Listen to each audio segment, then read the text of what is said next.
Hey there, you guys. Welcome back. Today we're gonna do a little yard tour. It's that time of the month again. It's July. It's middle of July, almost the end of July. I think we're in I think today is the 21st or 22nd of July. I'm not 100% sure. You'll see this a little bit later, but that's what the time is right now, or the date is. Yeah, behind me, that what are they? Gourds, mixed gourds, and they are going crazy along the fence. We'll look at those in a second. We'll look inside and see what's actually growing. And then there's the dogwood. I thought that this dogwood, I think it's stellar pink, but it could be another variety. I've mentioned it before. It had two tags on it. I don't know what they are. Maybe both of them are wrong. So I thought it was dead, but this year it came back beautifully. Absolutely beautifully. So let's take a quick walk around the garden, see what's new, and what's doing really, really well. And yeah, first I'll give you a little pan around because I've been forgetting to do that on my videos recently. Yeah, let's check it out. Yes, we don't want to forget the pumpkins over here. We'll go check those out in a second as well. So we've got the gourds growing up the fence, and we've got the lovely garden. It's just been raining today, so everything is so nice and green. There's my car. We'll check out the side garden in just a few moments. And yeah, let's go up here and check out some of the gourds here. It's super exciting to see these guys happening. They're just hanging around, doing what they do. There's around in here, there's a fun-shaped one. As I'm trying to find them, there's another one here. There's one that's all warty down there. There's one that kind of looks like a crown. If you see it, yell it out. Oh, it's on the other side. Let's go to the other side. Okay, so we're on the other side of the fence now. And this one's kind of a cool one. I'm starting to get some more that are ball-shaped. They're all coming in their own time. I'm not going to spend a lot of time doing this, but you get the picture. There's all kinds of little guys starting. Whenever I try to find them, they are hiding. So once the here's one that's more of a ball-shaped one starting off. It's really fun to watch them. We'll see what happens when all the leaves die off in the fall, and all we see is gourds. They're just going to be hanging there bare. So let's go check out the rest of the garden. Okay, so back we are. So here is the dogwood. Again, I think it might be stellar pink. The flowers come out white, but then they go to a nice pink color. This year I did get a bunch of flowers. Not very many, not like last year, but I didn't expect any because last year I got scorch, and then it started to produce another flush of growth in the fall. And with that flush of growth came flowers, so I thought that the buds were completely spent, and I thought I wouldn't get anything. But it's doing well. I've been trying to keep it really well watered during the drought and the hot periods, and it seems to be appreciating that. The leaves are looking much nicer than they had been. Last year they were very floppy. They were all facing downwards, like they needed a drink severely. So hopefully it's getting a better root system now. And now there is some of the sunflowers I started from seed. They're doing quite lovely.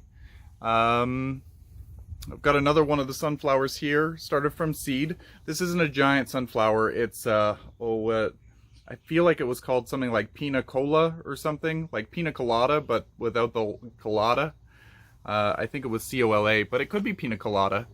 I might have just misread the seed packet. And yeah, they're doing beautifully. These ones I planted much later than the other ones that you'll see in the side garden between the houses. And they're doing, like I said, quite nice. They're getting big. We've got some balloon flowers here that are blooming. I'm gonna come in maybe a little bit later today and remove these spent flowers just because they're rude looking. For no other reason. It's a perennial. It's going to do what it does no matter what I do. It's not probably going to produce any more flowers because I'm removing them. I'm just removing them because they're unsightly. This little geranium is doing quite lovely. I wish it was covered in flowers all the time, but at least it gives me sporadic pink blooms. I think last week I pruned back my my boxwoods and my spirea. I didn't want to give it a full, there's one back there. I didn't want to give it a full prune, like a tight prune, because I still want them to get bigger, but I thought I'd just get rid of the long fuzzy bits. This is my ambrosia, summer spice, perennial hibiscus. Oh my gosh. So this one has really, really weak stems. So I've ended up supporting it. I don't know whether you'll be able to see in here. I'll try it from the other angle. But there's a support in there holding up the base of the stems because they tend to fall over and break. Very typical of this particular one, it seems. It breaks with a slight breeze, or you look at it wrong, or perhaps you throw a chair on it, which happened last year because of storms.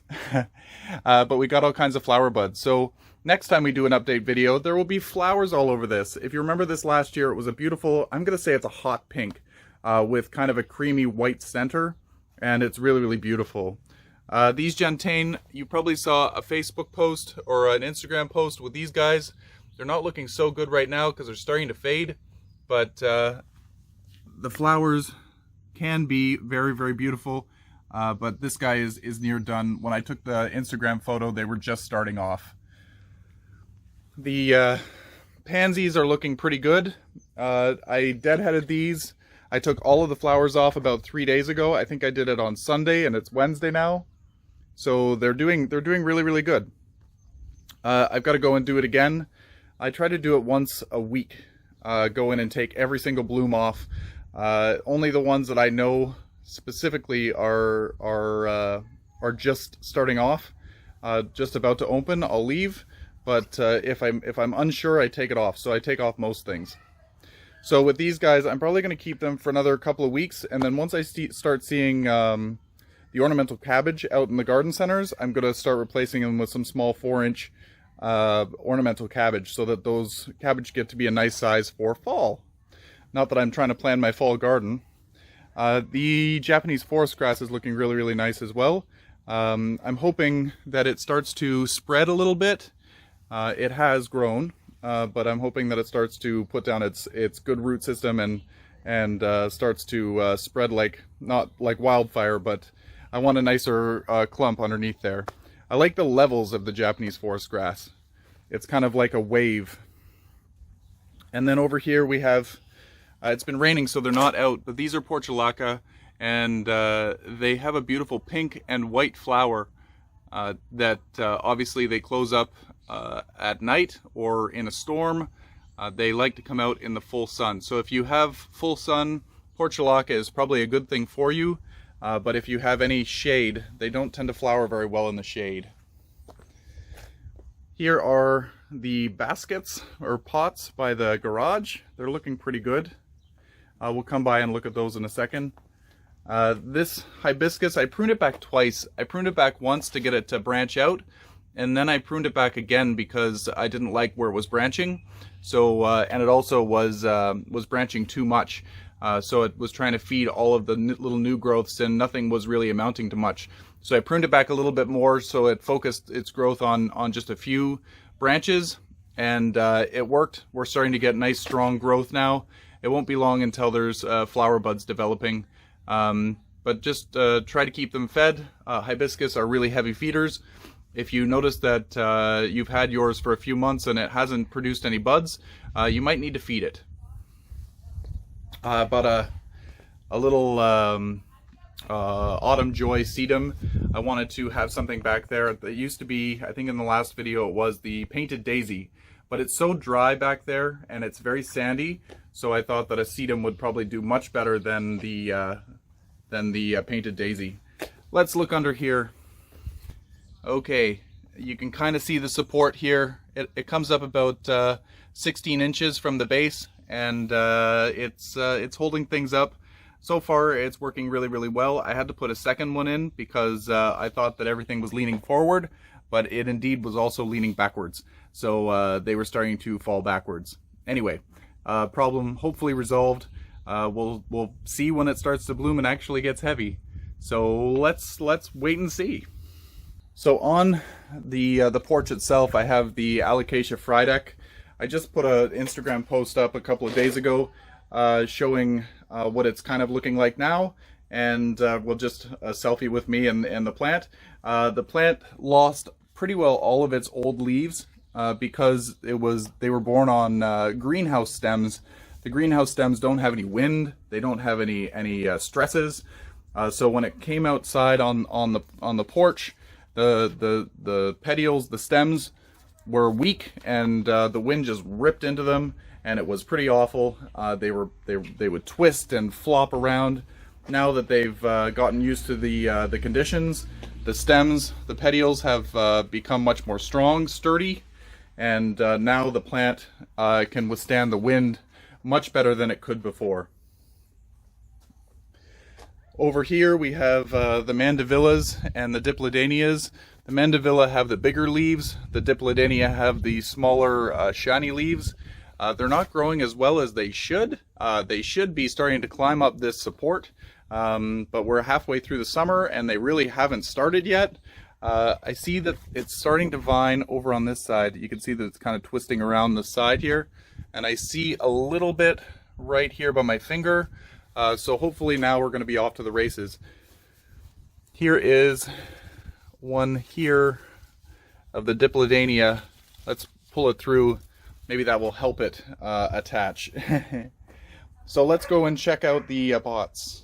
Ah yes, by the front door I have my Monstera deliciosa, my little baby monster, and then we have the Rhaphidophora tetrasperma. It's looking really nice from this angle. Because it's outside, it's getting a lot more light. The leaves are smaller for whatever reason, but the spacing between the leaves is really dense. So that's very interesting to me. I think it wants to be a little bit more shaded. As you can see down here, we've got some new growth developing as well. It wants to be a little bit more shaded to space out, and that might even cause the leaves to get bigger to try to catch more sun. So we'll see what happens. When it comes inside, it's going to get a little less light, obviously, so we'll see. Let's go to the other pots. Okay, so the boxwoods are looking really nice. These ones I trimmed before I trimmed the other guys, as I'm pointing to the other small round boxwoods, just because we wanted to put the lights on them. I posted an Instagram post what they look like at night with the little bit of a glow. It's kind of got a firefly kind of effect to it. The pansies are still doing okay in here. Again, I remove the flowers probably once a week, and it looks like this little bacopa isn't doing so well. There's a bit of it that's doing okay, but some of it's not. Maybe it's too wet. I'm not 100% sure. There could have been also something that damaged the stem. Over here we've got the Rojo banana. I believe it's Rojo is the pronunciation. It's quite a nice one. It's grown quite a bit. When I brought it home, it was probably about this tall, so it's put out a bunch of new leaves.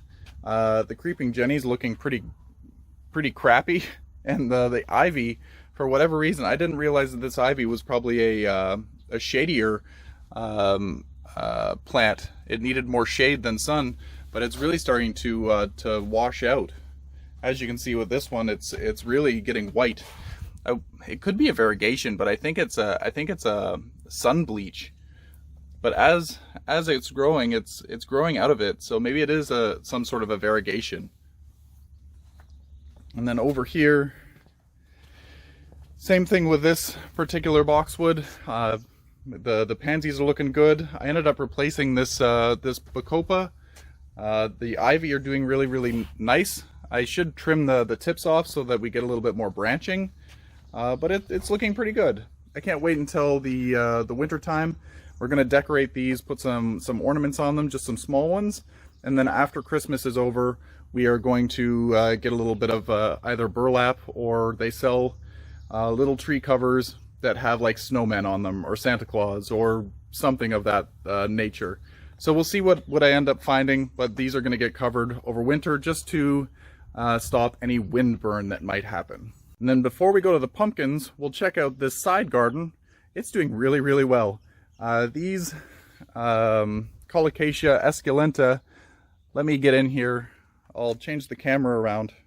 Okay, so these plants are really big, as you can see, like I'm a giant. I'm 6'6", so kneeling down here, it's this is longer than almost as long as my arm.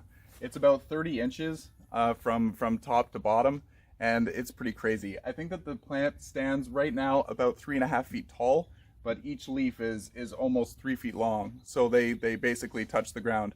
I think in time these can reach about 6 feet tall, but last year they were probably half this size. They were still massive, but they didn't feel like they were this big. So every year they seem to be getting a little bit bigger. Maybe the root, or not the root, the corm or the tuber is getting is bigger. So maybe that's producing the larger plant. So let's see what happens next year. And also we'll see what happens in the next update. I'm really excited to see how they grow in August. So the hydrangeas, these ones are called fire and ice. So they come out white, but then they start to turn pink. There's all kinds of bees and flies and whatnot on these things. It's just a buzz with activity. And down below, as you can see, we've got the verbena. I need to come and deadhead these verbena. Did the pink and purple. I thought that would be really pretty against the yellow of the sunflowers. And as you can see, the sunflowers are opening up and they're looking beautiful. We've got this, it's like a zebra grass, but this one is called bandwidth. It stays rather small. Pretty soon we should be starting to see some flower spikes developing, hopefully. So we'll look at the sunflowers again. There's so many bees and flies and whatnot around these guys. It's amazing. And we've got all kinds of flowers that are starting to develop. It's super exciting to watch them grow. Over here we have a peony. I might need to move this peony into a shadier spot. We'll see if we get any flowers developing next year. But I think it needs more of a morning sun and afternoon shade, because it should have bloomed this year and nothing happened. But it could just be that it's still new. Another one of the hydrangeas. As you can see, it's starting to produce some pink on this particular one, and also up here. All of the flowers seem to be facing the neighbors, which is great for them. We got another bandwidth here. This one is a little bit bigger. I'm not sure why this one is smaller. Everything is bigger on this end. This Colocasia is quite giant. This one probably stands 4.5 feet tall, and this one, I need to measure it, but that's probably still around 32 inches. It's very crazy. I know that this one was 30 inches. I did measure this one. So that means that one is even bigger. Maybe that one's closer. It's not 3 feet yet. This particular one has all kinds of pink. This hydrangea, it's turning pink before the others. I need to come in here and just give them a light trim. They're just a little bit, not perfect, not symmetrical. So I just have to come and trim out the low-hanging bits. And yeah, so let's just take a wander around this side to get a better look at the sunflowers. Look at those sunflowers. So now we're going to go and check out the pumpkins. So the pumpkin patch is doing quite well. It's planted in a lot of sand. There's a lot of sand in this soil. It was dumped as topsoil, but it dries out really fast. We got a rain today. I watered last night, so the rain actually probably got soaked in really well. But if you remember, these were just small little plants on the last update, so they're doing really well.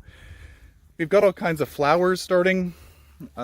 These ones are mostly male flowers. So the difference between a male flower is the male flower doesn't have the fruit underneath, and then the female flower has the fruit. Let's go over here. I know that there's one here. There's no big pumpkin starting. So this one here is a female flower. As you can see, there's a little pumpkin at the base of it. So that needs to get pollinated. When this flower opens, if it doesn't get pollinated, this pumpkin's going to turn yellow and fall off. So just all in all, we're starting to run. The plants are growing really well. There's a lot of a flurry of insect activities, all kinds of bees and other pollinators here, doing a great job. It's just humming with activity. And as you can see, we're starting to get vines growing off into the field, which is exactly what I wanted to have happen. But watering this is turning out to be quite the chore, because it's far enough away from the house that it's hard to water, and it dries out almost every day. So if I want good sized pumpkins, I need to make sure that it gets ample water. If I forget, then I can have some of the baby pumpkins abort and not develop. Like this one here, I think it was after a dry spell, and this little pumpkin, it just fell off. So I need to be diligent and actually come out here and water regularly, whether I want to or not. Sometimes it's hard because I get home from work late, but I need to do it, even if it's in the morning before work. So this is a pumpkin patch, nothing of note at the moment, other than we're starting to produce some baby pumpkins. Next update, we should have some nice size pumpkins starting to develop. Let's go have a quick look at the gourds again. Actually, before we get to the gourds, this is the side garden. Usually we come through this gate, but we're on the other side of the fence at the moment. We've got our cucumbers growing here. Cucumbers aren't doing so well this year. I don't have a lot developing. There's little baby cucumbers, as you can see. There's one here by my finger, but there's nothing really of note happening. They're climbing up the fence beautifully. I've been using these Velcro ties. I have a little dispenser in it. It's super easy to use, and I can reuse them. So once this actually attaches to the fence, I can untie it here and then tie it up here. So it makes things super easy. I love reusing. So yeah, I don't see any pumpkins, or not pumpkins, any cucumber. Oh, there's a cucumber, but he's still very small. He looks better than the other one. In the next couple of weeks, I should have a lot of cucumbers. That's how they happen. They happen all at once. We've got some green beans growing through the fence. Let me see if I can put the camera on the other side. Some green beans happening. We've got the Plumeria. No inflows that I can see on any of the Plumerias at the moment. I'm trying to use a slow release fertilizer on them, as well as a bloom booster granular fertilizer. I've been putting the fertilizer right in the pot and then watering it in. These guys will require extra fertilizer just because they require it to produce their inflows on a regular basis. If they're planted in the ground, I don't know if you need to do it as often, but in pots, they really need to be fertilized regularly. About twice as often as your other plants. I would say every 2 weeks, they should get a dose of fertilizer. Everybody has their own regimen. And then here are the dahlias. They're starting to get a little taller, as you can probably see by my fingers, but there's no buds developing yet. These were damaged by the frost in May, so at least they came back. They should have some flowers very, very soon. I've got some gladiolas that are growing over here. No flowers yet. Still a little early for those. Got some dill happening. I wanted to let these go to seed because I want this area to be almost all dill. It's really good in summertime salads. And I harvested my garlic. We'll see what I harvested in the backyard in just a few minutes, or in the next video, the backyard tour. And here we've got the peas. These are the snow peas or the snap peas. I can't remember which one they are. The storm the other day knocked them down, so later today I'm going to prop those back up with some Velcro ties. We've got some peas here. I'm just going to let these ones develop, and I will collect the seeds and I'll replant very, very soon. These are actually going to prefer to be in a colder planting time, so if I plant them early August, mid-August, they should be happier. Because September will have cooler nights. And then we've got some tomatoes. The tomatoes through the wire cage. Let's pull you over again. We got tomatoes growing. There's not a lot of action happening here. Let's actually go to the other side. You almost don't even notice, but there's stepping stones here. The squash has totally taken over. So here I have a small tomato, and this is a small little cherry style tomato, but it's really, really squat. It's not growing tall at all, but it's been ripening the tomatoes really, really early, which is really nice to see. I don't know how well they're going to grow now because the gourds are in the way. They're starting to shade everything. And these tomatoes, they're producing some flowers. If I can get these in frame, they're starting to produce flowers, but they're not doing anything. There's a couple of small tomatoes down at the base of the plant. And let's see here. Can you see them? There's a tomato right. I can't even show. You should be able to see it. But nothing is ripening. That's okay. We'll see how they do. Hope there's some more tomatoes right there. Fantastic. Anyway, that should be about it for the front yard tour. Look at these cute little gourds developing. Should name every single one of them. That sounds like a lot of work. So that's about it for the front yard. I hope you enjoyed the tour, and we'll stay tuned for the next video, which will be the backyard tour. It won't be as long as the last one, but we'll just go through what the new and noteworthy things are. Anyway, until next time, you guys, happy growing.